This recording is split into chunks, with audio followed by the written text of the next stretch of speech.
now we're going to have a look at practice task 1. Again, usually on the IELTS you will have between 20 and 30 seconds to look at the numbers and make your predictions. I've already talked about the predictions, but so now you'll have 20 seconds before you listen to the tape. Okay guys, so when we see this, this section of the test, we already have an idea of what we're looking for. So now the proper thing to do is try to predict what you're going to hear. So now in this case, we have the numbers 8, 9, 10, and 11. So if you look, you have number 8, and it asks for the caller's name. So whenever we're talking about a caller's name, usually on the IELTS exam, they're asking you for the last name.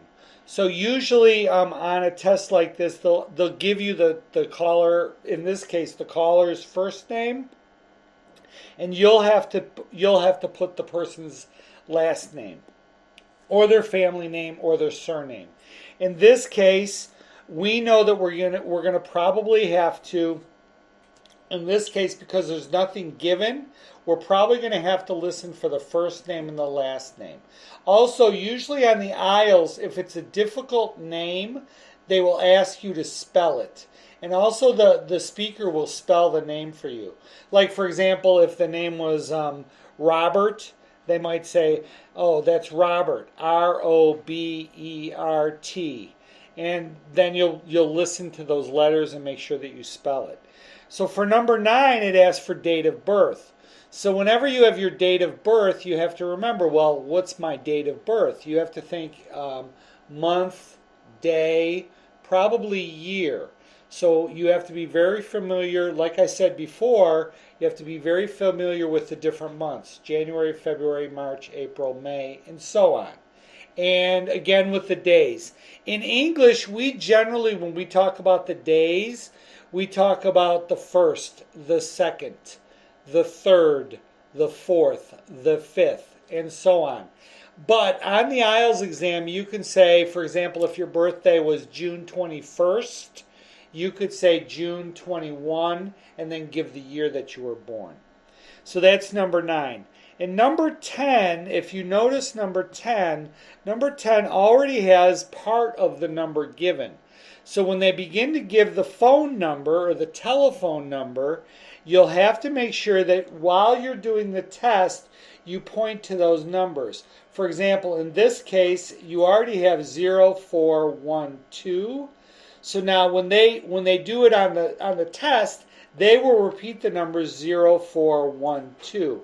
Make sure that you don't write those numbers again, otherwise you'll miss it. In other words, they're going to give you 0412, and then they'll give you some more numbers, 0762, like that. So that's what you would have to write in, 0762. So that's number 10. And in number 11, it says type of car. That could be like the kind or the model of the car. So like you might have, like for example, you might have a Ford sedan, or you might have a Mercedes sedan, or a Mercedes-Benz sedan. So you have to make sure that when you're doing the type or the kind of car, you need to be able to recognize the kind of the car. So that's basically the way that we would approach this. Now let's listen to the track, and then I'll go over it once again with you after the test. Listening Section 1. Extract 1. Questions 8 to 11. Good morning, motor registry. Oh, good morning. I'd like to arrange a day to take my driving test. Okay. Have you done the knowledge test yet? Yes, I've passed that. I got 99%. Right. What's your name? And I'll just check that on the computer. Oh, no, the computers aren't working right now. You'll have to give me your details and I'll call you back. What's your name? Caroline Black. That's Caroline Black. Okay, and your date of birth? 22nd of November, 1984. November the 22nd. Oh, that's today. Happy birthday. 1984. And can you give me a contact number so I can call you back? I'll give you my mobile. It's 0412 129 807. 0412 129... Did you say 811? No, 807. Right, got it. And can you tell me what make and model of car you'll be using for the test? Yes, it's a Ford. A Ford station wagon. It's my dad's car. OK, Ford station wagon. Well, when the computers are working again, I'll call you back with a date for the test. Oh, all right. Thanks. Okay, so we've answered the questions now, so let's check the answers. So let's listen again, and I want to go through this. So remember, we've predicted, 8, 9, 10, and 11 in the information that we're going to hear. So now let's go over the tape, or the transcript. Here we go. Listening Section 1. Extract 1. Questions 8 to 11. Good morning, motor registry. Oh, good morning. I'd like to arrange a day to take my driving test. OK. Have you done the knowledge test yet? Yes, I've passed that. I got 99%. Right. What's your name? And I'll just check that on the computer. Oh, no, the computers aren't working right now. You'll have to give me your details and I'll call you back. What's your name? Caroline Black. That's Caroline Black. OK. Okay, so when you listened, she said her full name first, Caroline Black. Then she spells it, Caroline, Caroline. And then she just says her last name again, Black. Now, usually when you do the IELTS test, when they spell something out, that's the answer. So in this case, this was the first name. Normally on the IELTS, like I mentioned before, you won't spell the first name, you usually spell the last name. In this case, most people know how to spell black, so they don't spell that out. So, that's the answer for number 8. Now let's go on to number 9, which is date of birth. And your date of birth? 22nd of November, 1984. November the 22nd. Ah, that's today. Happy birthday. 1984. And can you give me a contact number so I can call you back? Okay, so he asked for her date of birth. And if you notice, he repeats it back after she says it. So she says November 22nd, 1984. And he repeats the information back. Now, on the IELTS test, people say it in different ways. In this case, you could write November 22nd, and that would be 22nd ND, and then 1984. Or you could say 22 November 1984. Both are usually acceptable because both ways are used in the world. In Asia and Europe, for example, you say the day, then the month, then the year. In America, for example, you say the month, then the day, then the year. So either way is correct. So that was number 9. Now, number 10 is asking for a telephone number. So remember, you already have 4 numbers. So what you want to do is you want to follow those 4 numbers to make sure they're accurate, and then just write the numbers after the first 4 numbers. Remember, the first 4 numbers are 0412. I'll give you my mobile. It's 0412 129807. 0412 129. Did you say 811? No, 807. Right, got it. And can you tell me what... Okay, so now in number 10, you notice that he wasn't clear because 7 and 11 sound similar. So he repeats the number back. He says 129. Was that 811 or 87? 807. So she corrects him and says 807. So the answer you should have wrote was, after the 0412, you should have wrote 129807. Okay, now the final question, which is number 11, is the type of car.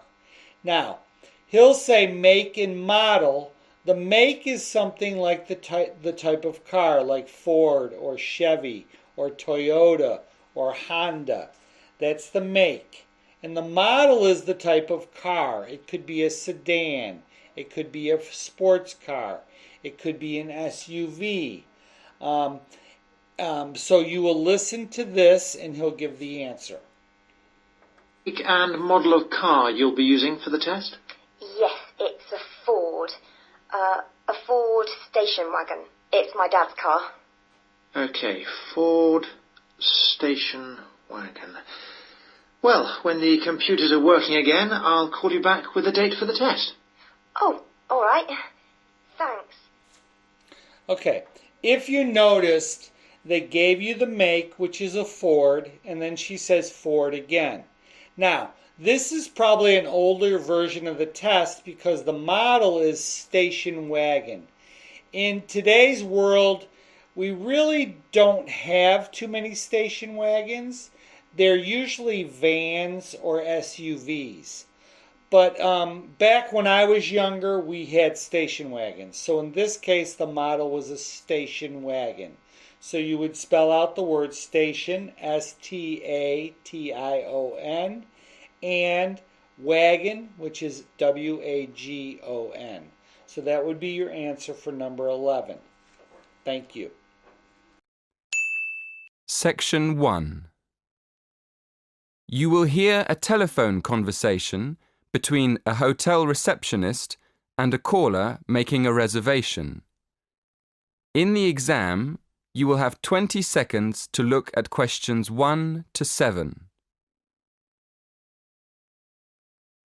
You will see that there is an example that has been done for you.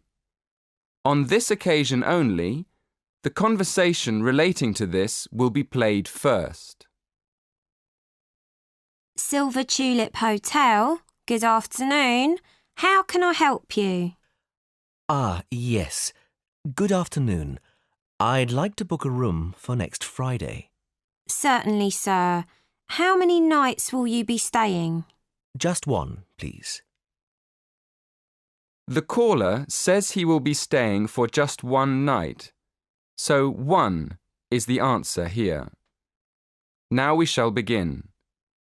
You should answer the questions as you listen, because you will not hear the recording a second time. Listen carefully and answer questions 1 to 7.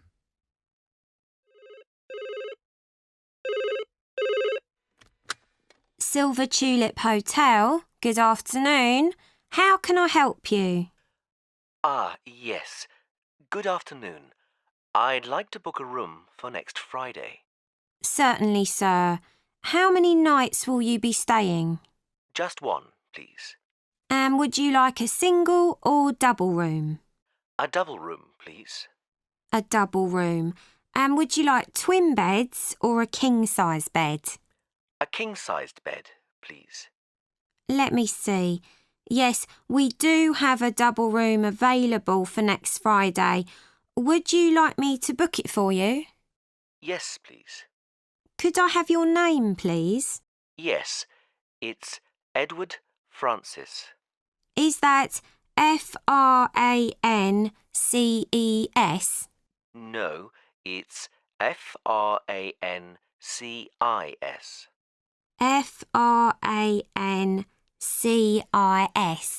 Yes, that's right. And your home address, please, sir?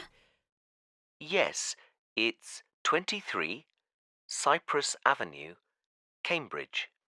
Is that Cyprus? No, Cypreess, like the tree. Oh, I see. And your postcode is? CB3 9NF. And it's just for one night? Yes, that's right. We can reserve a parking space for you. Are you coming by car? Actually, I'll be taking a taxi from the station. That's fine. And one last question. Would you like dinner and breakfast? No dinner, thank you. But I'd like breakfast. Just breakfast. So, to confirm, you're arriving on Friday the 16th of April and leaving on Saturday the 17th. That's one night in a double room with a king-size bed with breakfast. That's right. Thank you very much. Before you hear the rest of the conversation, in the exam you will have 20 seconds to look at questions 8 to 10.